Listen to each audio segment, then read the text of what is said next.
Hey guys, welcome back to another video of Personal Finance New Zealand with your host, Labuschagne.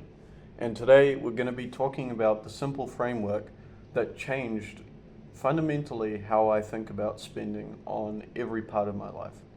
So what you'll notice about this video as we go through is that there are some common themes which I'm going to give you straight up front. So basically, if you want the golden nuggets, you want the takeaways, here they are. The takeaways are that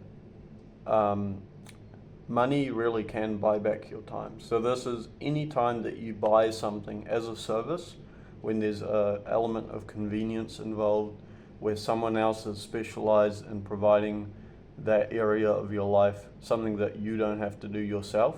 Yes, you're going to pay more for it, but you also save time. So that's how you can buy back your time. And we'll get more into that. The other key takeaway is that knowledge is power. So educating yourself, using free public libraries, using the internet, various different other ways that you can learn about the world can really save you a lot more in your life and can be really fulfilling. The third big takeaway is that every expense category in your life, whether it be housing, transportation, food, utilities, insurances, all these different things, they all interact and play with each other. So a decision in one area impacts the costs of another area. So we'll get more into those as we get into the video. The fourth major takeaway is that you should focus on value and not just price. So too many people are out there budgeting to the cent, to the dollar, trying to fit everything into a very strict budget, which on the one hand, I understand why you're doing that. I mean, you have a fixed income coming in, like you don't really have much of a choice. But on the other hand, you're just trying to minimize how much you're spending on every area without thinking more about the value that you're getting out of it and potentially the long-term costs and benefits of those decisions. The fifth big takeaway is that you need to build habits that align with long-term freedom and flexibility, which is really hard to get into without making specifics, but again, that's going from short-term to long-term thinking rather than just minimizing costs at all costs. And finally, number 6 is to don't cut joy out of your life, but rather to cut mindless spending. So cutting ruthlessly on things that don't really matter to you and actually turning up your spending on things that do matter and provide value to your life. Alright, so the first big expense category is housing. So there's 3 major kind of sections that I want to talk about within housing. So one of those is the rent versus the buy decision. The second one is the location of where you're living and how that impacts the other costs in your life. And the third one is the utilities and all the extra costs that are actually related to housing. So first one, rent versus buy. This one is like really well done on the internet. You can search it up, you can watch infinite videos about which one you should do. But from my research, what I've found is largely it's not a financial decision. Largely it's a lifestyle decision. So just 2 examples to give you a framework to think about this. Example 1, young family with kids. 100% it's going to make sense to buy yourself a house in a good school zone where your kids and your family can have a stable upbringing and you can just provide for them and not have to worry about being kicked out and all the stresses that come with renting a house. On the other hand, if you're a young professional or even a young couple that don't have kids yet, that are kind of in the early to mid stages of your career, you very may well be in the current job market in the modern economy. You very may well have 5 to 6 to 7 career changes or at least job hops ahead of you before you really stabilize into a particular role. So that could mean moving to different cities, it could mean moving to different countries, and most of all, there's a lot of uncertainty there. You don't know that you're going to be in a certain place for at least 5 to 10 years, which if you look on the internet once again, most people would advise you if you're going to buy a house, you have to be able to commit to living there for at least 10 years to make sure that you don't essentially end up paying just a whole bunch of interest to the bank and make almost no contribution to the equity in your home. So if you buy a house and move within 10 years, you're essentially just paying rent to the bank instead of a landlord. It's the same thing. And just the last thing I'll say on that is that a house is really, it's barely an asset in terms of accounting terms. Yes, it's an asset, just like the couch in your living room is an asset, but really it's something that costs you money. It's something that costs you your time. It's something that costs a lot of hassle. There's transaction fees. You're locking up a whole lot of money that you could be using elsewhere. So it's really something to think about, and it really is, housing, it really is the biggest and most important decision in terms of moving the needle for your finances. So really think about it before choosing somewhere to live or whether to buy or to rent. Now, very quickly moving on to the second point under housing, choosing the location of where you want to live. So let's say you've decided to rent or whether you choose to buy. Choosing where you live will impact the other costs in your life. For example, living in a cheaper area may mean that you have to spend a lot more on public transport or driving your car to get to work. Just a very simple example. Whereas if you live in the city, if you work in the city, and you can walk to work, then you could potentially get a much smaller space, be much more energy efficient in your home. You can be much more efficient in terms of having a lot of services, a lot of amenities right nearby, health and transport and shopping and groceries and food and all of these things are a lot more accessible to you, and you don't have to drive there every time. You could potentially even get rid of your car entirely, which we'll talk more about in the transportation section. Additionally, under this kind of location factor is proximity to international airports. It's not something people think about. Same thing with like stadiums and entertainment options.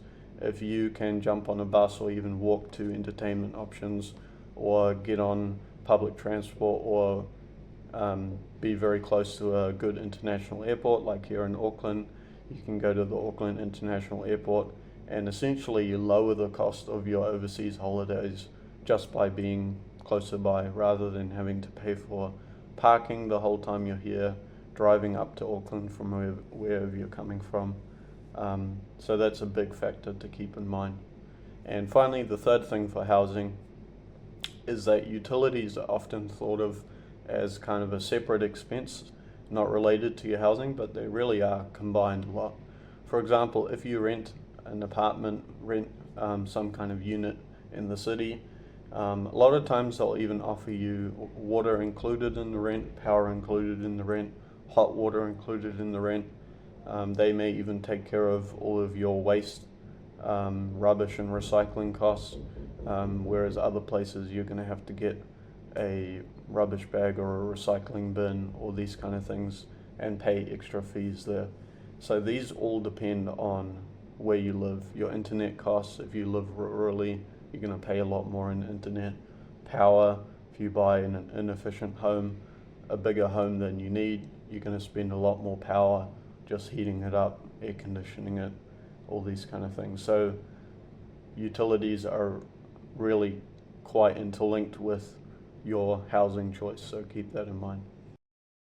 Alright, so the next category is transportation. First off, car ownership. It's expensive. You know that. It's a hassle, it eats up your time, and if you take just some basic numbers, the IRD puts out this vehicle kilometer rate, which you can claim back if you're a business owner for using your car. They price using a car at $1.04 for every kilometer you drive. So that includes rego, WAF, maintenance, repairs, all of that stuff, plus the running costs. So that's your petrol or your diesel and your rucks. So all of that stuff combined, that's how much it costs you for every kilometer. So that means roughly for an average car on the road in New Zealand, they're driving 14,000 kilometers a year or 38 kilometers a day, and you can see how that could add up with a 15-kilometer commute each way, some errands, road trip now and then. It works out to about 270 kilometers a week or $280 a week in just, that's how much it costs to have a car. And that probably doesn't even include all the tolls that you potentially pay to get where you're going faster, any upgrades you do to your car, accessories you buy for your car, the cleaning you do for your car. And yeah, the main point here is that the time you spend just managing having a car and the stress that adds to your life is a real cost that you should consider. A recent study was reported on The Guardian showed that 50% is roughly the tipping point where, compared to other transport modes, that's when car use starts negatively impacting your life satisfaction. So if for all of your out-of-home activities you're having to use your car for more than 50% of the time, like if you live in a suburb somewhere where you can't even walk to a shop anywhere nearby, there's not even a good enough like park or entertainment options nearby that you can walk to or bike to, that you just have to simply get into a car for 80, 90, 100% of everything you do outside of the home, your life satisfaction will be worse than someone that has more transport modes. And again, that's how that links into where you choose to live. It impacts all of these other downstream effects. So what's the alternative? Well, looking at public transport, for example, here in Auckland, there's various different fares for depending on how far you go and that kind of thing, but for the most part, you're never going to pay more than $50 per week for Auckland transport. Now, of course, that's not going to meet all of your transport needs, but at least for commuting, if it means that you can get rid of that second car in the garage, let's say, or you can skip the driving entirely and just get into work 5 days a week, that will easily beat car ownership hands down every time. And on top of that, you're reducing all of that time and stress that you're putting into owning a car that I mentioned for the repairs and just the upkeep of doing it. And while you're on the bus, while you're on the train, you can be reading a book, you can get started on work, you can do admin, just enjoy the ride, talk to the people next to you.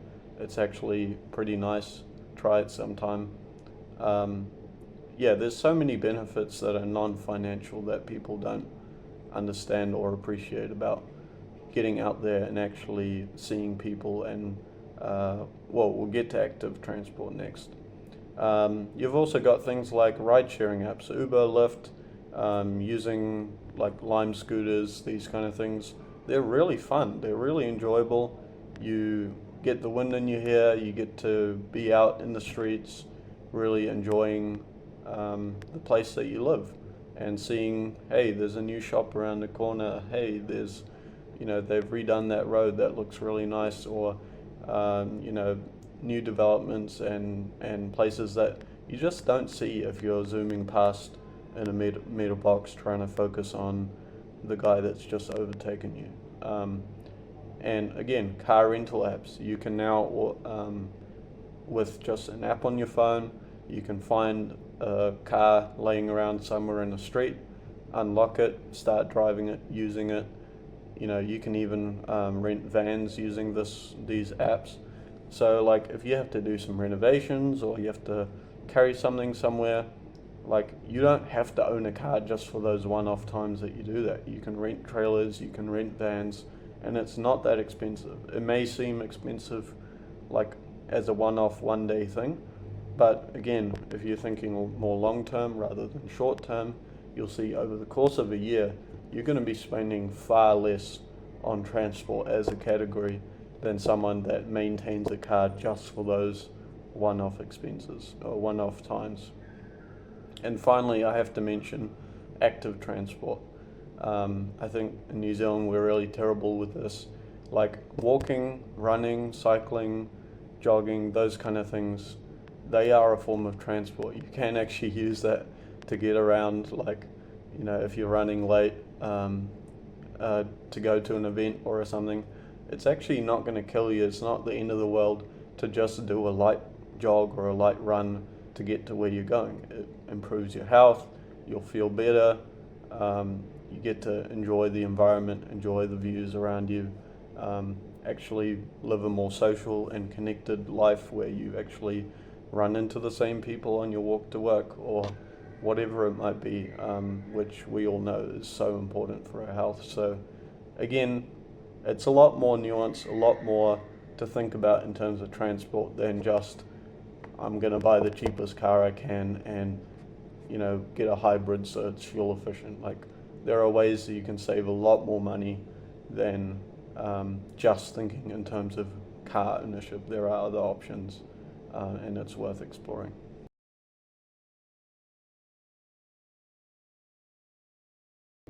Right, next category is food. How do you feed yourself? We all need food, we all need water, we all need a certain amount of nutrients and vitamins and all that good stuff to basically stay alive and stay healthy. And doing this right means you're going to reduce your health costs, and it could be a great form of entertainment, and it may even impact your housing. So let's get into it.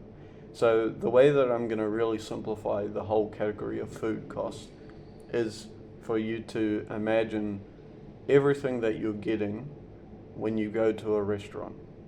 So in the housing section, I was talking about how people think about paying rent as if they're just paying off someone else's mortgage.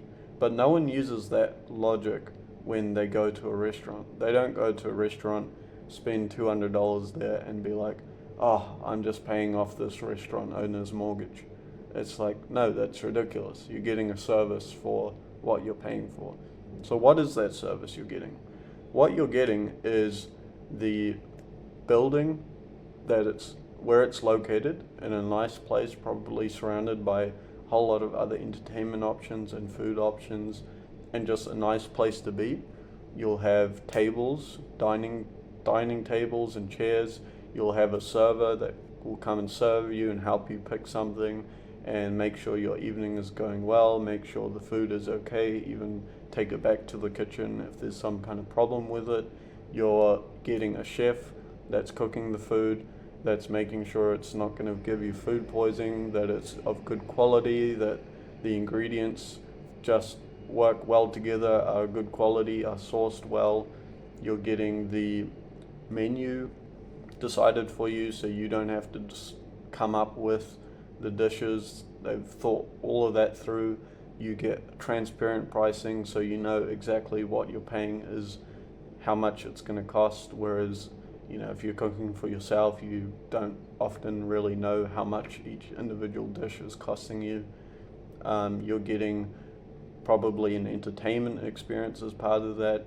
There may be a TV where in a bar you can watch a sports game. There may be other people there that you can have nice conversations with. There might be a fireplace, there might be live music. All these kind of things come along with going to a restaurant. And if you had to replicate that yourself at home, that requires having all the kitchen appliances and all the equipment. You need the cooking skills. You need to put in a whole bunch of your own time to do that. You need to think about all the cleaning and all the soaps and all the chemicals and stuff you need for doing cleaning. You need to worry about the quality and safety of the food. You need to worry about providing a nice environment to eat in. Are you just eating at eating it on your couch, or do you actually have a nice dining table and some chairs and a separate space that you can do that with a view? And you have to maintain all the equipment. If your fridge breaks, or if your stove breaks, or your oven breaks, that's all part of your food cost. You have to worry about going and getting the food at the grocery store and transporting it back to your home. Again, the restaurant is doing that for you as a service. And again, the menu, you have to come up with your meal plans for the week. You have to come up with the recipes, which are often not going to be as nice and as diverse as what you could get at a restaurant. And again, if you walk into a restaurant, you have a whole big availability of options, whereas at home you may only have the ingredients for 1 or 2 or 3 different meals that you can choose from. So with all of that context in mind, that's really how you should think about food. Whenever you're buying food out at a restaurant, even if you bring it down to like takeaways, you're not like sitting down and enjoying the experience there, you're just getting the food. You're still paying for the labor and preparing the food and sourcing the ingredients and all of that. So the more of that you do yourself, obviously the less you're going to pay, but you're also going to increase the amount of stress, the hassle, all the things that you have to do yourself. As far as cooking at home, there's some obvious things like the staples, stuff that doesn't really expire, that you just put in the pantry. Just buy bulk, buy cheap, buy store brands. There's no point in just buying little bits at a time and paying more than you need to for that. The other thing that people often do wrong is that they don't look more closely at the nutrient content, the value, not the price. So the value that you're getting out of your food. If there's one option of yogurt that has more protein than another, and you work out actually for the amount of protein I'm getting, it's actually cheaper than the cheap brand, get the more expensive brand of yogurt, or get the more expensive brand of meat that has less fat in it and more nutrients. If you are really time poor but you can't really afford eating out every night, something you might want to consider is a meal kit like HelloFresh, for example. They give you all the ingredients. You basically have to have a very minimal skill set in terms of cooking, and everything's kind of prepared and portioned for you already. The menu is portioned for you already, and you just cook it in a very small amount of time. And lastly, I'll just kind of compare to what some other countries around the world do, where eating out is actually a lot more common of a thing. In New Zealand, it's very far and few between. It's very much a luxury activity, whereas in other countries where you have the population, the scale, the economies of scale, to do restaurants and eating out and dining as a much more common occurrence in the lives of people, where in some countries people don't really have much of a kitchen at home, because every night they can walk down the street and find a really affordable food vendor. That means that they can eat out every night, have that quality or that service for a really low price. We just don't have that in New Zealand as per so much. So that's food.